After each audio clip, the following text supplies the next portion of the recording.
बनो, मैं एक कजरी गाने जा रही हूँ, आप लोग बताइए कैसा लगेगा। रुनु झुनु खोला ना हो केवड़िया, हम विदेशवा जइबो ना। रुनु झुनु खोला ना हो केवड़िया, हम विदेशवा जइबो ना।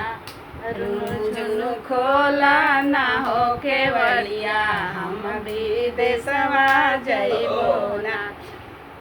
जब तू ए रजा विदेशवा जइबा ना, जब तू ए रजा विदेशवा जइबा ना।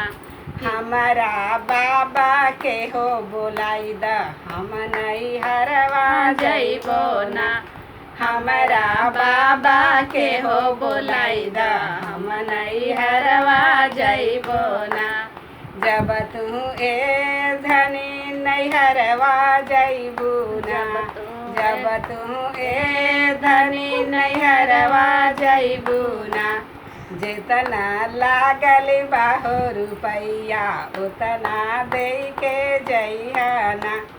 जितना लागल बाहो रुपैया, उतना दे के जइहा ना। जब तू ए रजा रुपैया ले बना, जब तू ए रजा रुपैया ले बना। जैसन बाबा घरवा रहनी, ओइसन कई के भेजियाना। जैसन बाबा घरवा रहनी, ओइसन कई के भेजियाना।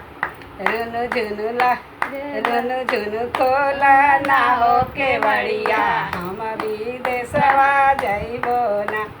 रुनु झुनु खोला ना हो केवड़िया, हम विदेशवा जइबो ना। बहनों, अगर मेरा गाना अच्छा लगेगा ना तो कमेंट में मुझे बताइएगा। देखिए मेरा ये पोती है।